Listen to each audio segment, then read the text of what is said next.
Monday evening. Today was supposed to be another day on the boat. And so we got up first thing this morning and I made a really healthy lunch and I made us a really great fruit and vegetables from our garden smoothie, which was pretty awesome.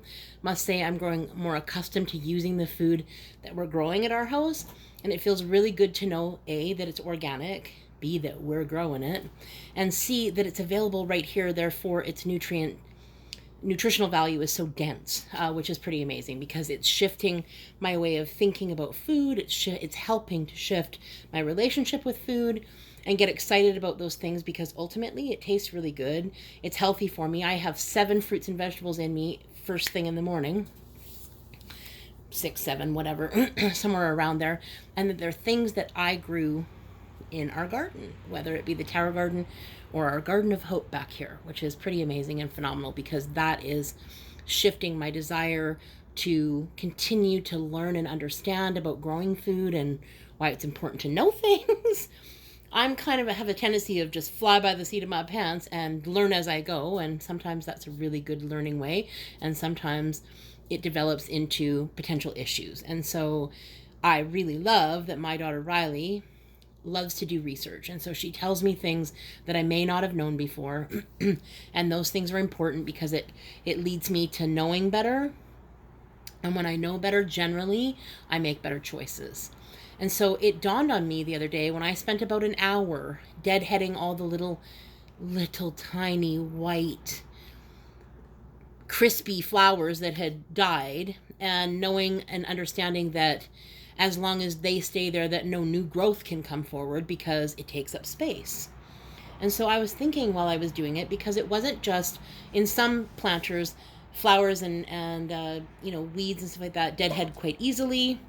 This in particular was a task because I actually had to pinch it and really pull on it, even though it was dead, even though it was ready to come off.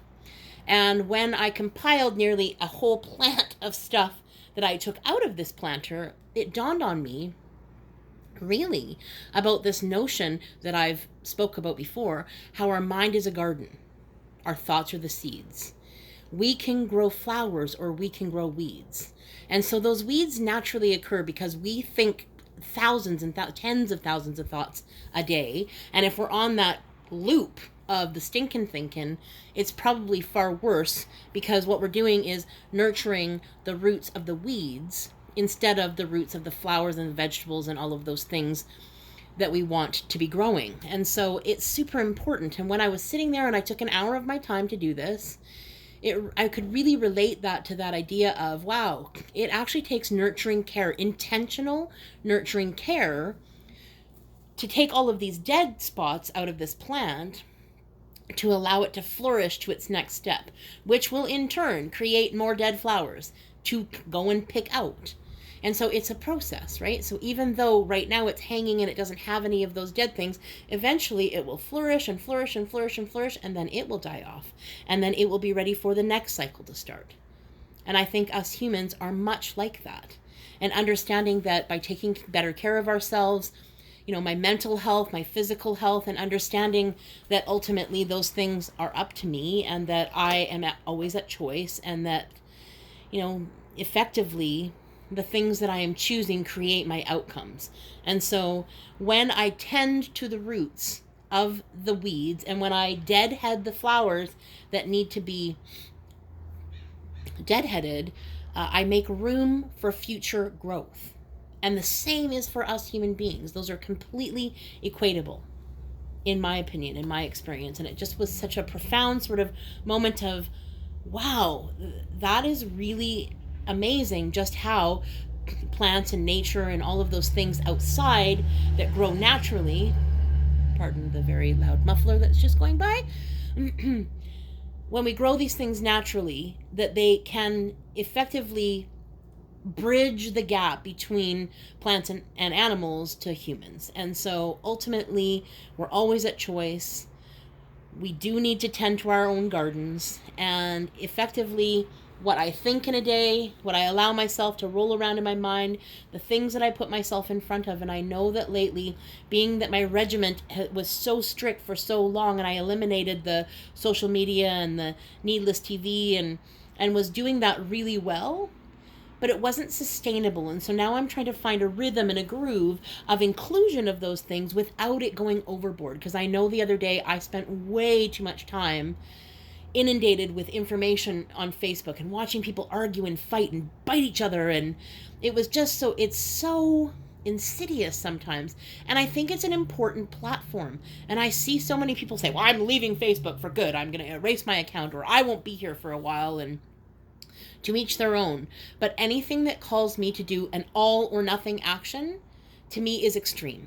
And so I'm trying to find a happy medium, a medium ground there where I can plug myself into the things that really bring me joy and happiness, and plug myself into the things that I want to see and want to experience, and then have the wherewithal to unplug in those moments when I'm feeling sucked to the screen and I'm there.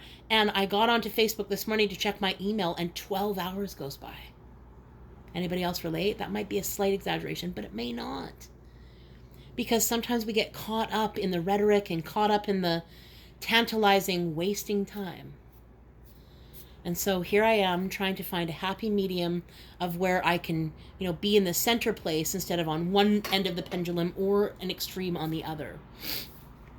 And while doing that, remembering that the things that I feed myself, whether it's nutritional food, whether it's nutritional content, whether it's just time and space of doing and being and seeing nothing and being unplugged from technology, those things are okay to do. And I think right now, some of us may feel obligated to answer our text right away, or to answer our email, or to answer the message. Oh, they've seen it. Oh my God, what are they going to think? And oh my gosh, the anxiety that things like that cause is unnecessary. And yet I have that experience quite often where I find myself succumbing to, I'm